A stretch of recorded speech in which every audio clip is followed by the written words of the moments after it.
And I make dope portraits for dope people. Born and raised in New York City, Queens girl, Elmhurst, New York. About this dance where there's this thing called Numb, which is what the series is called.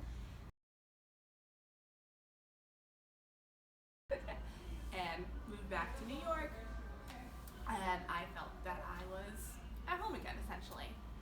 And then, COVID happened. The great pandemic of 2020, and it's still with us today. And it just got to a point where living in New York didn't make sense. And I realized really quickly that I needed a space to create that was outside of my own home. Mind you, living in New York, you have a lot of noise throughout the day.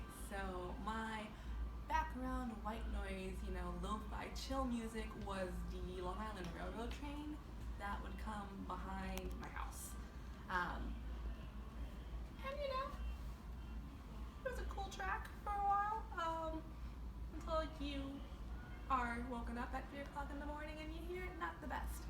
So it was to find a place to create still that wasn't in my house. And now, granted, I don't have a train, but I do live by the airport and I hear airplanes every once in a while.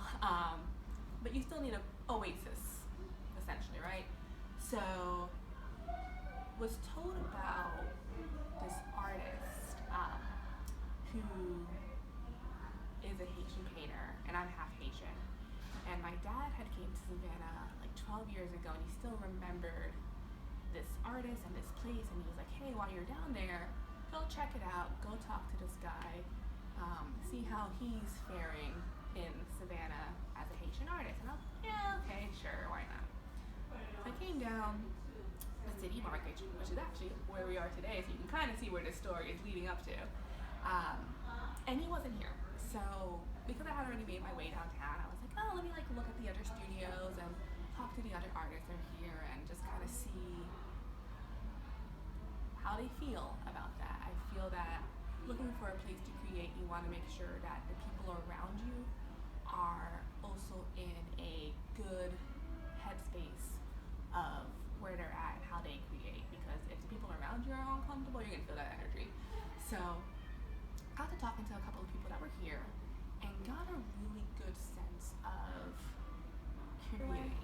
So was looking around and found this spot, and the exposed brick walls actually reminded me of the home I grew up in back in New York.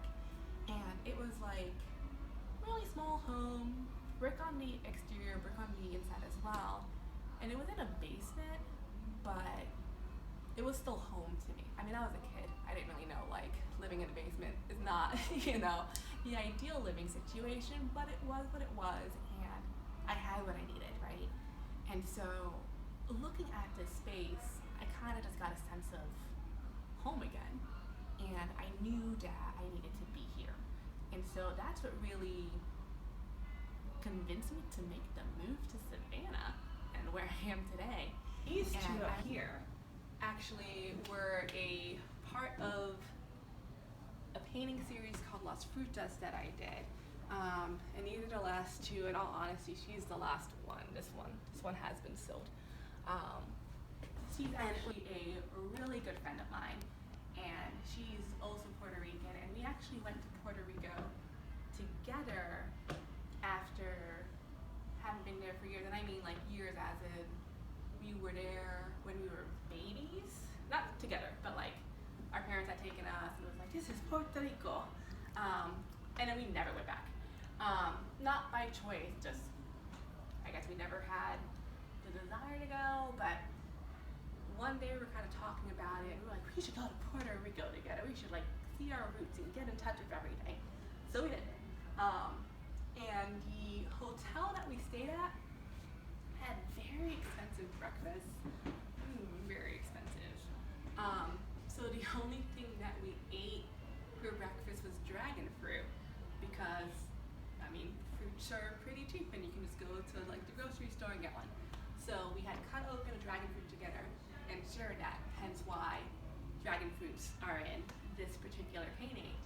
And she's a woman of different looks. So like every day that you see her, she looks completely different. She'll have like a different wig or contacts on, and she'll go from like goth punk princess to like preppy schoolgirl to like business aficionado, and even so, she has all these different looks. Has always remained true to who she is. So the outside might look different, but the inside always remained the same. And I wanted to celebrate someone who was unapologetically true to themselves, um, and just embrace that. And so this is her. um, So this painting is called Amante de la Fruta del Dragón. And what's really interesting about this particular painting, it actually was the second or third in the series. I can't remember exactly, but it was pretty early on into the series. Um, and I didn't know which paint I wanted to use. I had just gotten a set of gouache paints, and I was like, I'm gonna try gouache because I was looking at all these beautiful gouache paintings and I wanted to try it. So I knew that I wanted the background to be blue because my subject had very vibrant orange ombre hair, and I wanted to have two complementary colors next to each other so that her hair and the background would really pop off. So I had put down this blue background in acrylic and then had did the dragon fruits in gouache. And now when you put down a specific paint for like the background, you kind of want to keep the same paint throughout the rest of the painting. And the reason for this, I really don't know. It's just something I've always heard throughout painting. So, anyways, I wanted to do my own thing and went for putting gouache on top of acrylic. And it was my first time using gouache. Um, and so I didn't know, like, oh, does it need water or like what kind of mediums you need to mix into it to make it work in the best efficient way. So it was a lot of trial and error. And the dragon fruits actually started off as this really like faded dark pink color, which freaked me out because I wanted the entire painting to kind of have this strong vibrancy to it. And luckily, once it started drying, it actually had more of this like hot pink color to it and really popped off from the blue. Um, and then you would think that I would learn my lesson there, but I did not. And decided to do the portrait in oil.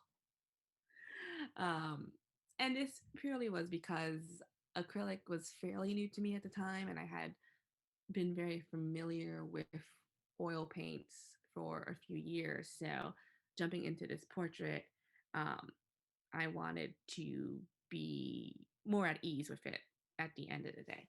Um, and so, yeah, this painting is acrylic, gouache, and oil.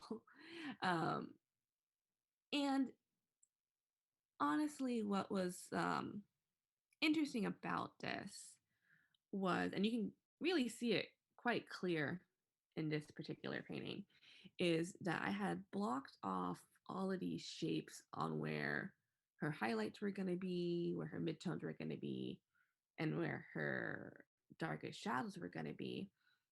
And after painting that, I kind of liked this almost blockiness to it. Like it still has this realism, especially when it comes to the eyes, but I still wanted to break away from that a little bit. So I didn't bother with adding these transitional tones between all of the shades to make it look more blended and kind of give it more of that realism effect. I just wanted to have it be more interesting and playful to the eyes because that's the kind of person that this girl was.